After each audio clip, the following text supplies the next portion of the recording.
The martial arts tree for the assassin is one of the most confusing and difficult trees in Diablo 2 Resurrected to understand, especially since she wasn't very good before the 2.4 PTR patch.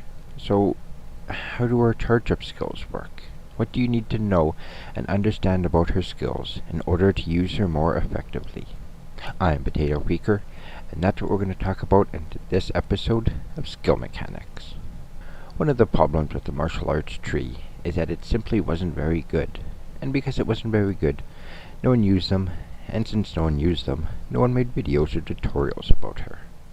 But 2.4 has changed that. They changed the way the martial arts skills work, and that has made them more useful. They are, however, still complicated. So with that said, this is not a build for someone who is new to the game, and if you've never played a martial arts assassin before, this isn't going to be your first build on Ladder Reset. I am, however, going to throw in a quick disclaimer. I am no expert on the martial arts assassin. This video is made with a lot of research using about 5 different sites. I'll list them in the description below. Now originally, I was going to put all this into my video on how to level with a martial arts assassin, but it ended up being too long. So instead, I'm going to split them up into multiple different videos. So this one will simply be looking at the charge-up skills for the MA Assassin. I will also have a too long didn't watch version that will be shorter and cover the charge-up skills and the finishing moves. So first off, there are 2 types of skills. The left lane and the middle lane are charge-up skills, and the right lane is finishing moves.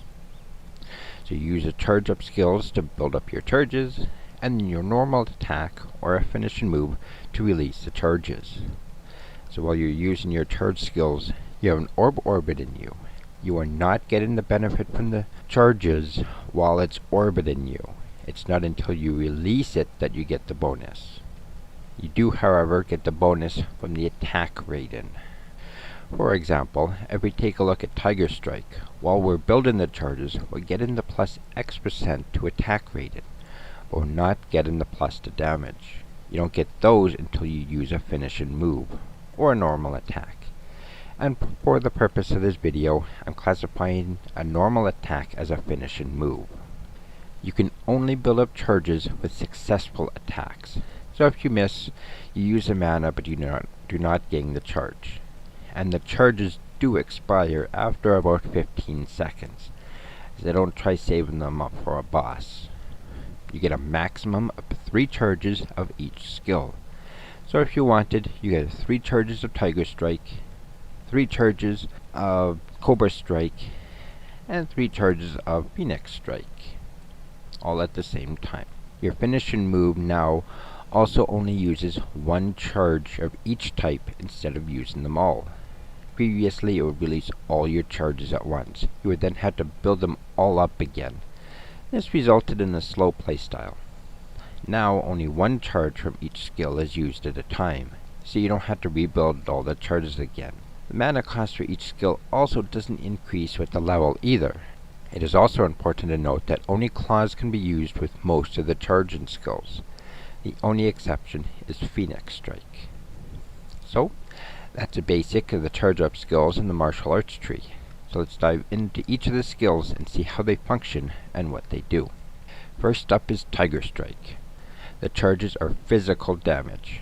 Each charge increases the damage percentage. This skill is often used for boss sniping.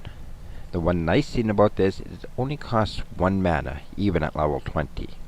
Only your main claw is used to attack, even if you have 2 claws equipped. This skill is great when paired with other charges and released with something like Dragon Tail.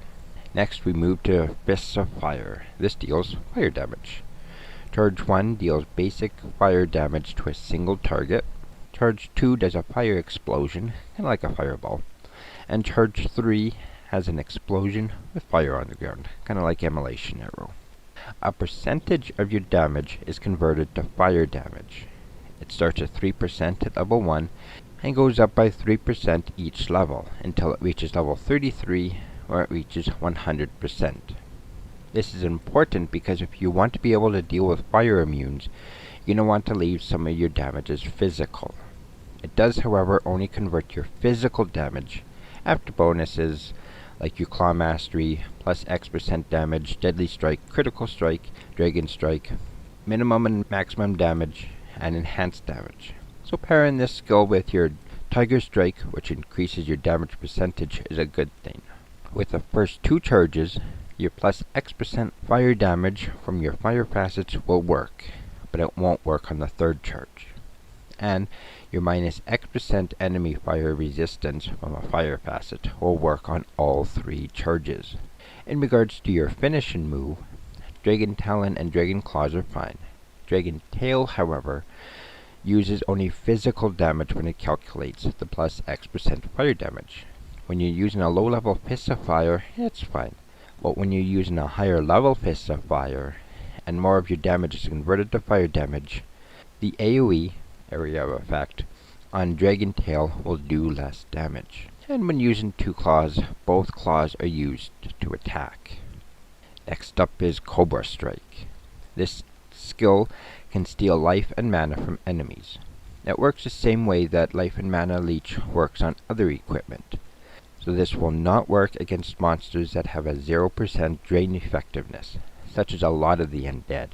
It also is a percentage of your physical damage, not elemental or magic damage, and it's less effective in Nightmare by half and 2/3 in Hell difficulty. Only your main weapon is used, even if you have 2 claws equipped. Next is Claws of Thunder. This deals lightning damage. As with all lightning skills, this one does large amounts of damage, but also has the lowest minimum at 1. Charge 1 does basic lightning damage to a single target. Charge 2 does Nova damage. And Charge 3 does Nova plus charged bolt damage. This is one of the skills, however, that does have next hit delay. Charge 2 and 3 have a next hit delay of 4 frames. What this means is that when an enemy is hit by something that has next hit delay, it can't be damaged by anything that has next hit delay for a certain period of time. In this case, 4 frames, or 0.16 seconds. Now that's not much time at all, but it is enough time that anything close by will only be hit by the Nova and not the charged bolts, so you won't be doing as much damage. The solution, however, is using the finishing move, Dragon Tail. Dragon Tail will knock an enemy back. The Nova travels faster than a charged bolt, so that they will be knocked back, hit by the Nova, and then they will be hit by the charged bolt. The plus X% lightning damage from a lightning facet will only work for the first charge. However, the minus X% enemy lightning resistance is affected by all 3 charges. And when using 2 claws, both are used for attacking. Next is Blades of Ice, which deals cold damage. This one deals the least amount of damage of any of the elemental charge-up attacks, but it does have some crowd control. It can freeze or chill enemies, which can be very helpful. Charge 1 does basic cold damage to a single target. Charge 2 does a cold explosion that chills, and Charge 3 does the same thing, but it freezes instead of chills. The freezing and chilling effects are reduced by 3/4 in Hell mode. The X% cold damage from a cold facet will only work for the first 2 charges. The same applies to the minus X% enemy cold resistance. When using 2 claws, both are used for attacking. And finally, we reach Phoenix Strike. This one can deal fire, lightning, and cold damage, depending on the number of charges. Charge 1 drops a meteor, much like the sorceress skill Meteor. Charge 2 is Chain Lightning, a lot like the Blood Raven Death skill. And Charge 3 is Chaos Ice Bolt, which is similar to the Frozen Orb, but smaller. Charge 1, like the sorceress skill of Meteor, takes time to fall, 2.4 seconds, which is a rather long time, but the fire on the ground does last for a while. Charge 2 does not have next hit delay, unlike Claws of Thunder, so you can use Charge 2 as well as any of the charges on Claws of Thunder at the same time. As with a lot of the lightning damage, the minimum damage is always 1. Charge 3 deals about 15 charges that spin out from the center of the charge being released. Like cold skills, the freezing and chilling effect is reduced by 3/4 in hell mode. Now, unlike the other charge-up skills, you can use any type of weapon. If you're using 2 claws, only your main weapon will attack. However, you can use swords, maces, or anything else, even 2-handed weapons such as a polearm. However, because of claw mastery, claws are the most often used. You still need to build up the charges, so you need a fast attack speed which claws offer, and the boost in attack rating from claw mastery will help greatly.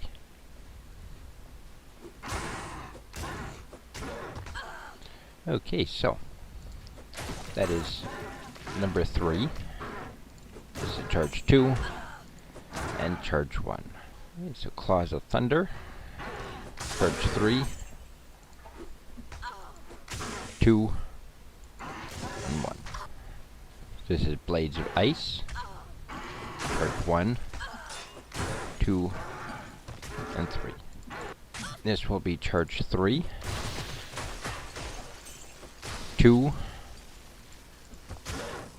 and 1. Well, that's about it for the charge-up skills. Only 6 skills, but a lot of information in here. I had to read a lot of the information about like 3 times just to try and make sure I understood it all and got all the information. So don't feel bad if you have to watch the video a couple of times to absorb all the information. But hopefully that helps you out on understanding the most complicated tree in the game. Do make sure to check out my other video on the MA tree, where I'll be talking about kicks and finishing moves. So, have you tried the MA Assassin before? Are you going to try the new changes made to her? Comment down below and let me know. If you like what you saw and would like to see more content like this, please don't forget to like, share, and subscribe. Thank you for watching, and I hope to see you in the next video. And goodbye. Thank you.